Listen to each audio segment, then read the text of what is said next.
Hey mga brods, Ralier, Hollis Jefferson. Yes mga brods, ito yung kapatid ni RHJ. Pero RHJ din ito, pero Ralier nga lang, Ronde yung isa. Yung nasa TNT. Pero ilang beses na nating na-report ito mga kabrods, na ito pong si Ralier Hollis Jefferson gustong kuning import ng San Miguel Beermen sa paparating na Governors Cup to 2025. Paano ba naman kasi? Parang hawig na hawig talaga ng laruan nito ni Ronde. Mas matanda ito. Ito yung kuya ni Ronde Hollis Jefferson. Ito pong si Ralier. 34 years old mga broad, same height, 6'6", at ito, dating naglaro dito sa TPBL or Taiwan Professional Basketball League dito sa Taipei Mars. Mga kabrods, magaling din naman ito pong si Ralier Hollis Jefferson. Ang plano kasi ng SMB ay pakamot ulo na naman ito para sa TNT. Dahil nga 'di ba, sinibak na nila yung TNT last season sa All Filipino, tapos ang SMB naman gustong sibakin ulit ang TNT ngayong Governors Cup naman. Alam din naman natin at automatic na si Ronde Hollis Jefferson ito pong magiging import ng TNT sa Governors Cup ngayon.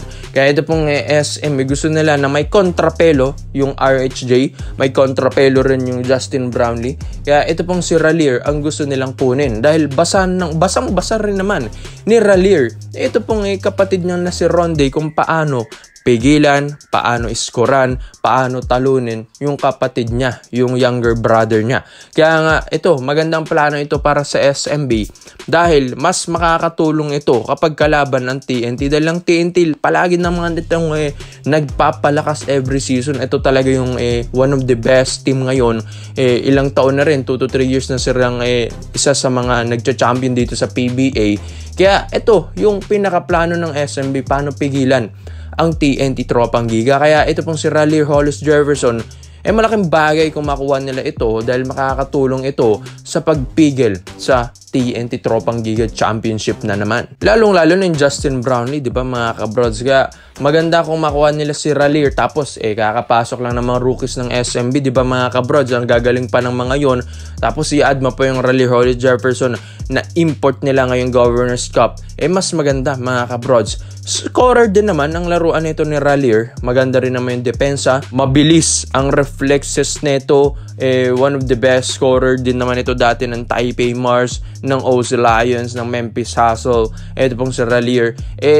Parang Ronde lang din. Bawasan mo lang yung NBA experience nito. Pero kahit ganun, magaling pa rin naman. Ito pong si Ralier Hollis Jefferson. Ito nga yung pinaka naunang Hollis Jefferson na mas nag-excel sa mundo ng basketball. Kaya alam na niya paano talunin yung kanyang younger brother na si Ronde Hollis Jefferson. Kaya nga ito pong SMB, magandang plano ito para sa kanila dahil hindi lang naman si Ralier Hollis Jefferson na import nila na scorer ang project nila dahil gusto pa nga nilang kumuha at mag-recruit ng mga scorer na locals dito sa atin sa PBA. Kaya ito pong SMB, patuloy pa rin ang kanilang mindset na matuloy ito pong Grand Slam bid na ginagawa nila dahil binuran nila yung Grand Slam bid ng TNT ng All Filipino Cup. Dapat sila naman ang magtuloy niyan. Kaya ito pong Governors Cup ang kanilang isusunod na naman mga kabrods. Kumbaga step by step ang kanilang gagawin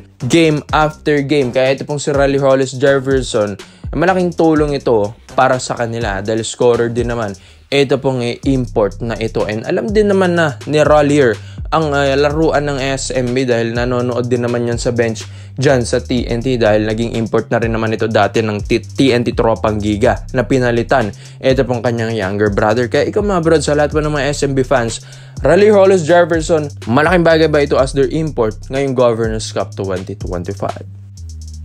Dito naman po tayo sa kabilang balita naman natin mga kabrods, Troy Leonard Baxter Jr. Yes, ito naman yung gustong subukan ng Barangay Nebra San Miguel na maging import nila ngayong Governors Cup 2025. Yes, ilang taon na rin tayong Justin Brownlee ng Justin Brownlee. Although okay naman, malaking respeto kay Brownlee dahil yun, nakakatulong sa Gilas Pilipinas natin, sa RP team natin sa Pilipinas. Pero pagdating sa PBA sa Ginebra, 2 to 3 years na niyang hindi napapa-champion ng Barangay Nebra San Miguel. Baka nga ito na yung panahon para magpalit ng import ang Ginebra. Itong kukunin na lang si Troy Baxter Jr. mga kabrods. Ito naman, yung pwede nilang maging import at mag-reserve import nila dito sa Commissioner's Cup 2025. Although alam din naman natin nag-Governors Cup pa tayo, pero ito pong Barangay Nebra, gusto na nilang magkaroon ng maayos na programa. Hindi yung basta-basta kukuha sila ng import na 1 month training, 2 weeks training. Ayaw nila yun mga kabrods. Gusto nila na maaga pa lang nandito na yung import na kukunin nila. Gusto nga kasing gawin ng Ginebra, mapa-champion ulit na lang ngayong taon ang Barangay Nebra San Miguel, dahil yung mga fans, sabi nila ang tagal naman nang hindi nag-champion ng Ginebra. 2-3 taon nang hindi nag-champion. Tapos syempre may hirap yun para sa Ginebra fans dahil crowd favorite ang Ginebra. Masakit ito para sa mga fans nila. Kaya ito pong 6'9" na si Troy Baxter Jr., hindi na siguro magsisisi ang Barangay Nebra San Miguel dito.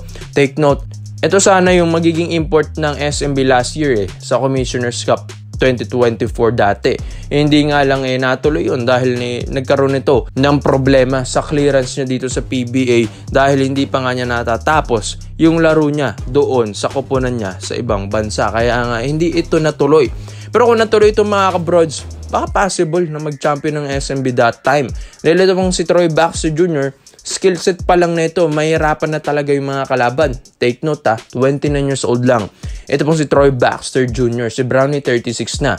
Ito, prime na prime ito ni Troy Baxter mga kabrods.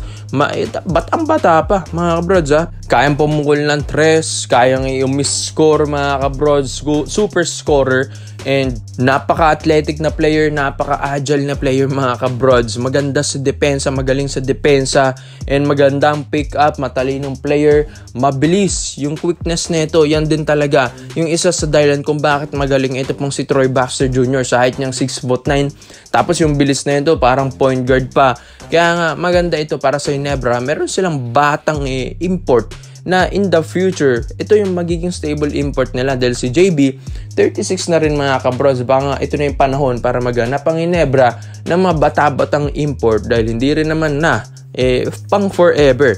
Ito pong si Justin Brownlee. Ito, kasalukuyan naglalaro ito sa Titanes del Sur dito sa Dominican. Ito pong si Troy Baxter Jr. and dating nag-champion na rin dito sa New Zealand NBL dito mga kabrods si Canterbury Rams mga kabrods. Ito pong si Troy Baxter Jr. Magaling na player, athletic, and kung gusto talaga ng Ginebra na makapag-champion ngayong taon or next year, kunin na nila. Ito pong si Troy Baxter Jr. And ito, para lang din naman para sa mga Ginebra fans ito, siguro nga panahon na rin para maghanap-hanap rin ng Ginebra na papalit din kay Justin Brownlee in the future. Dahil hindi rin naman na nabata ito pong si Justin Brownlee. Kaya ikaw mga brods, komento mo lang yan Troy Baxter Jr. as their import or papalit na import kay Justin Brownlee. Kaya komento mo lang ang opinion mo dito mga brods at isa-isa natin yan. Salamat po sa panonood mga brods. This is Kings Basketball. Yun lang, I'm out.